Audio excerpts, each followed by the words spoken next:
Bonjour et bienvenue à toutes et à tous. Aujourd'hui, on revient sur un jeu qui nous a beaucoup marqué. Régicide Legacy. Ah oui, Dans notre article, on l'avait qualifié de coup de foudre, et c'est vraiment pas un mot trop fort. On avait adoré l'ingéniosité du premier Régicide, mais alors cette version Legacy, c'est... c'est autre chose. c'est une autre dimension, carrément. C'est une évolution magistrale, je trouve. Ça transforme un excellent petit jeu de cartes en une campagne épique, presque un jeu de rôle en fait.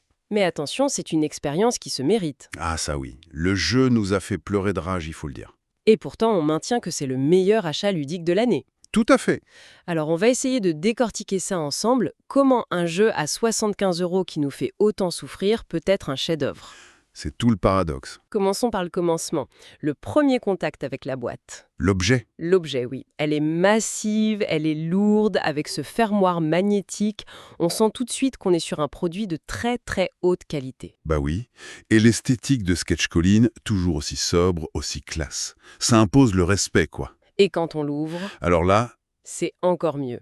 Des tapis en néoprène, les jetons en bois, des marqueurs en métal doré, et même les protège-cartes sont illustrés. c'est vrai que le prix est élevé, c'est un fait. Oui, mais il est justifié. Je veux dire, chaque composant est d'une qualité irréprochable. Tout est pensé pour te mettre dans l'ambiance, pour l'immersion. Ce n'est pas juste pour faire joli. Absolument. Mais bon, un bel objet, ça ne fait pas tout. Le cœur du jeu, ça reste la mécanique. On retrouve le système coopératif de base, simple et efficace. Oui, inspiré d'un jet de 52 cartes. Mais tout l'enrobage a été repensé. Les couleurs classiques, pique, cœur, tout ça. Elles sont remplacées par des icônes thématiques, des boucliers, des haches, des potions. Exactement. Et c'est là que la magie du Legacy opère. Le jeu nous embarque dans une campagne de 12 missions pour sauver le royaume de Decaria. Et au fur et à mesure, on débloque du contenu. Voilà. Via de mystérieuses petites boîtes, on ouvre des trucs, on découvre de nouvelles règles, des compagnons, des objets.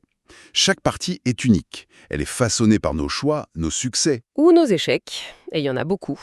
et même la corruption qui peut toucher nos propres héros. Ça, c'est terrible. Et ça nous amène au point central, je pense. Le point qui est le plus discuté dans les retours qu'on a eus. La difficulté. Ah, la difficulté. Il faut le dire, on va échouer. Énormément. Le jeu est difficile, il est très exigeant. En fait, il est conçu comme une série de défis qui nous forcent à apprendre nos erreurs. Mais alors, comment est-ce que ça ne devient pas juste frustrant? C'est ça qui est fascinant. Le design est brillant sur ce point. La difficulté n'est jamais gratuite. La satisfaction que tu ressens quand tu réussis enfin une mission après 3 ou 4 tentatives, elle est immense. C'est vrai. Et puis, le jeu intègre un système malin. Après une défaite, on peut engager des mercenaires. Ce qui permet d'adoucir un peu la difficulté pour la tentative suivante. C'est ça. Ça assure une progression, même dans l'échec. C'est un design die and retry très, très intelligent. Tu apprends par la douleur, mais tu es récompensé pour ta persévérance. En conclusion, on peut dire que Regicide Legacy transcende complètement son modèle. Ah oui, largement. C'est un travail de game design qui est époustouflant, le matériel est incroyable et ça promet des dizaines d'heures de jeu. Et même après la campagne, le jeu n'est pas fini. Il y a un système pour continuer à jouer avec la version unique du jeu qu'on a créé. C'est ça. Les seuls vrais bémols, si on doit en trouver, ce serait son prix, qui peut être un frein, c'est certain, Un achat qui se réfléchit, oui. et le fait qu'il soit uniquement en anglais pour l'instant. Mais pour celles et ceux qui aiment les défis et les grandes aventures, c'est une perle rare. Et pour terminer, cette phrase de notre article que vous avez partagé, le jeu est décrit comme une histoire d'amour torride entre un jeu de cartes génial et une campagne de jeu de rôle impitoyable. C'est une bonne description. Et ça soulève une question intéressante, je trouve. Jusqu'où un jeu peut-il repousser les limites de la difficulté tout en réussissant à renforcer le plaisir et l'engagement des joueurs? Une question à méditer. Merci de nous avoir écoutés.